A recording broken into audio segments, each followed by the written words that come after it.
आपने कोई सारे मैं कह रहा हूं मुझे गालियां निकाली मुंह में आ रहे हैं मुझे मारने के लिए आपने इतनी देर में इतना बड़ा स्टेटमेंट कैसे दे दिया सारे दोनों? अरे एमएलए साहब उसने हिम्मत है कि आपकी मदद करने की?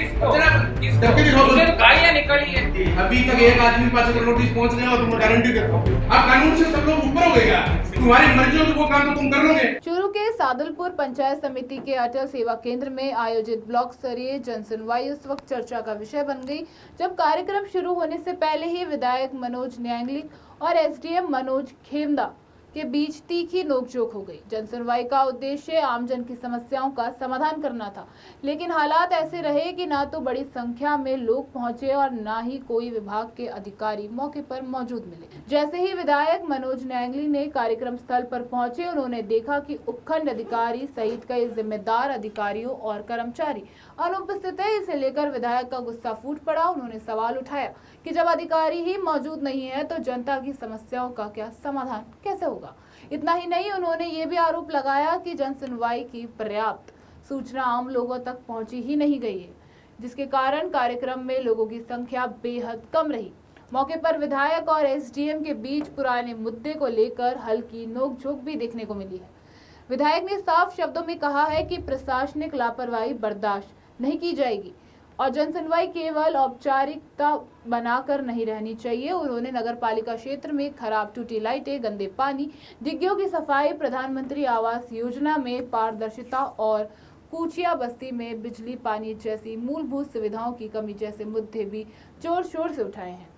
इस दौरान विधायक ने नगरपालिका में सक्रिय कथित लपका गैंग का जिक्र करते हुए लोगों को सावधान रहने की सलाह दी है। उन्होंने कहा है कि जनता के काम नियम और कानून के अनुसार होने चाहिए तथा किसी भी प्रकार के अवैध वसूली या अनियमितता को सहन नहीं किया जाएगा। विवाद बढ़ता देख एसडीएम मनोज खेमदा ने स्थिति स्पष्ट करते हुए कहा कि जो अधिकारी बिना उचित कारण के जनसुनवाई में अनुपस्थित रहे हैं उनके कारण बताए नोटिस जारी किए जाएंगे। साथ ही उन्होंने भरोसा दिलाया कि भविष्य में जनसुनवाई को अधिक प्रभावी और जवाबदेह बनाया जाएगा। जनता की समस्याओं के समाधान के लिए आयोजित ये जनसुनवाई आखिरकार अधिकारियों की गैरहाजिरी, प्रशासनिक अव्यवस्था और विधायक एसडीएम की नोकझोंक के कारण सुर्खियों में आ गई।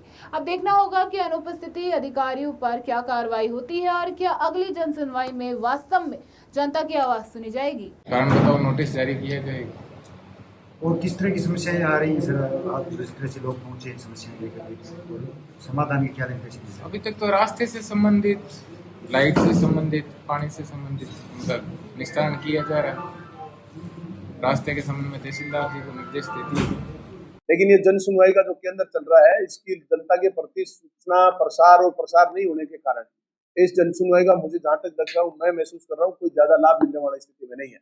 इसलिए मैं सरकार से आग्रह करता हूँ इसका प्रचार प्रसार जनता तक पहुंचा जाए और एक ये जो फिक्स जिस बार का जो समय दिया गया है बृहस्पतिवार, प्रत्येक दूसरे बृहस्पतिवार को, इसको गवर्नमेंट अगर चाहे तो किसी तारीख में कन्वर्ट करे, फिक्स तारीख तय करे, क्योंकि तारीख का लोगों को आजकल ध्यान है, बार का लोगों को ध्यान नहीं रहता है।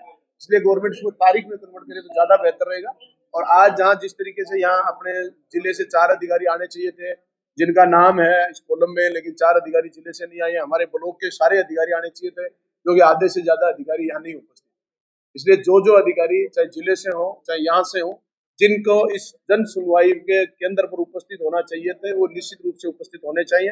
अगर उपस्थित नहीं हुए तो उनके खिलाफ सरकार, मैं कलेक्टर साहब से भी आग्रह करता हूँ उनके खिलाफ एक्शन लें, जब भविष्य में हमारी जन सुनवाई हो उसका लाभ जनता को मिले और प्रचार ज्यादा करें। ये मेरे सरकार से, अधिकारियों से सबसे आग्रह।